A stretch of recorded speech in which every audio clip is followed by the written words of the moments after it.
Welcome back, everyone. In this video, I'm going to compare the push-up with the dumbbell chest press. All right, ever since I hurt my shoulder late last year, I haven't done any dumbbell chest presses in many months now. So I'll go over why I decided to do that and what the pros and cons of each might be. Now, before we get to that, this channel is all about just trying to help regular people get in shape from home. I think fitness is a lot simpler than online makes it seem, and I'm just trying to share that with people. So if you could like and subscribe, I'd really appreciate it. It will help out so much. If you could share it with someone, that'd be even more amazing. So to start off, the dumbbell chest press and the push-up, they're essentially the same exercise, right? Just one is done with free weights and one is done with your body weight. And I'm not going to say one is better than the other in this video. I'm just going to talk about why I've been choosing to do the push-ups. So as you guys know, I hurt my shoulder late last year, and since then I've been choosing to do push-ups instead of dumbbell chest press. And there's a couple reasons for this, right? When you're doing push-ups, your back isn't pinned against anything, so you have a bit more range of motion and control and flexibility in your shoulders, which you don't have on the chest press because you're pressed against the bench. So because my shoulder was injured and I was trying to rehab it, I was trying to take it easy on it, I wanted to give it the most freedom of movement, right, and control through a fuller range of motion. Now, besides that, a dumbbell chest press usually, right, if you're trying to get enough resistance, right, to develop your chest doing an exercise, you're going to need a pretty heavy load. And because I was recovering my shoulder, I was a little concerned about using heavy weights, right, because I wasn't exactly sure what the problem with my shoulder was, so I wanted to take it easy. So those are some of the reasons why I initially decided to stick with push-ups, and then also eventually I went to weighted deficit push-ups with a weight vest. But the reasons why I chose to do that instead of the dumbbell chest press. Now, aside from my reasons, I've been thinking about it a little bit more, right, from doing the push-ups. And there's another point that I want to point out that's in favor of push-ups. Now, when you're doing a chest press, like I said, because your chest is a strong muscle, you're going to be losing relatively heavy weight.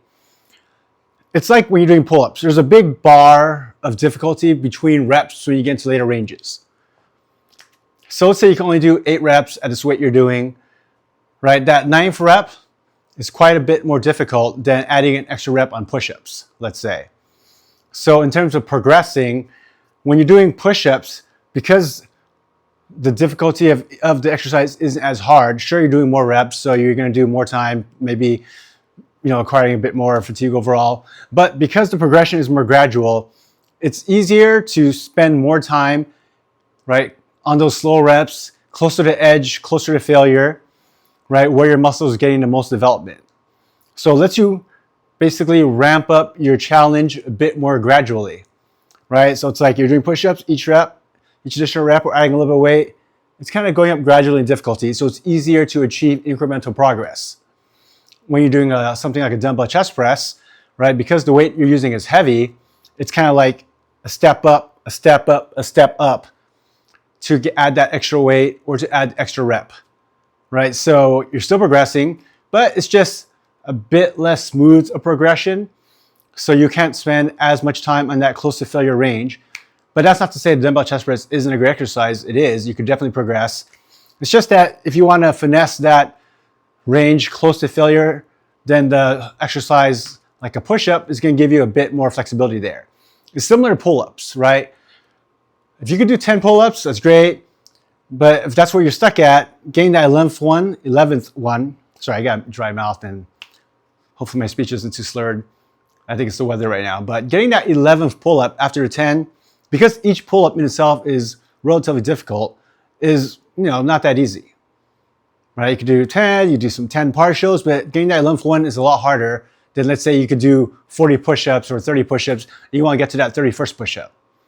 So that's an observation I've had. It's one benefit of doing push-ups, that modulation, right, of progression and the ability to manage that close to failure range. Now, that's not to say it's better than dumbbell chest press. Once my shoulder feels much better, I'll probably get back to doing some dumbbell chest press just to challenge myself a little differently with some heavier load. I'll probably start doing some lighter ones just to see how the shoulder feels. But those are my thoughts on the comparison between the two, but they both are great exercises. They both work the same muscles. That's going to be, right, your chest, anterior delts, and your triceps, and some core. So they're both great exercises. One is the free weight version. One is the bodyweight calisthenics version. Neither one is better than the other, but there are some differences. And those are why I've chosen currently to be doing push-ups over dumbbell chest presses, and an observation of mine I've had in terms of modulation of progression and being at that close edge of failure. I thought of a different point after I'd finished filming that video, so I'm just going to add it in here.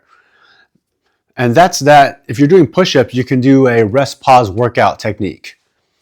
So what a rest pause technique is when you finish your set, i.e. you go to failure, close to failure, and you can't do any more reps, you take a short pause, right? 5 deep breaths, 20 seconds, something like that. Then you go back to it and you pump out some more reps.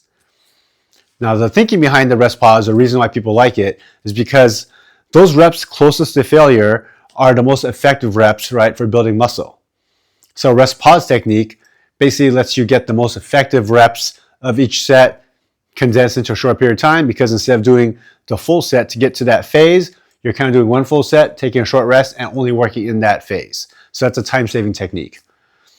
And the reason you can do that on an exercise like the push-up is because, like as I mentioned before, the difficulty or bar of entry, right, per rep is lower.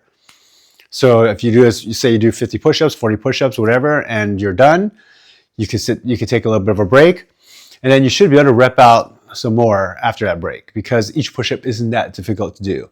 So you're getting more effective push-up reps. Now, dumbbell chest press is a great exercise, but you can't really use a rest pause or a mile rep technique on dumbbell chest press. Because one, you're going to be using a heavy load, right, a relatively heavy load, to be getting a good workout for your chest with dumbbell chest press. And two, it requires more balance and stability. So there's a lot more factors involved that are going to make it hard for you to maintain proper form, and also make it a little bit more dangerous because you have these heavy weights above your head, and it's hard for you to concentrate and maintain all these good technical elements like the balancing and stabilization. So it's not recommended to do rest pause on exercises like a dumbbell chest press. It's usually recommended for isolation or accessory work like lat raises, curls, triceps, things like that. But the push-up is a chest exercise in which you can use the rest pause strategy. Okay, I thought that was an important point, so I just wanted to add it in. YouTube thinks you'll like this video down here, so please check it out. All right, thank you so much, everyone. Have a great day.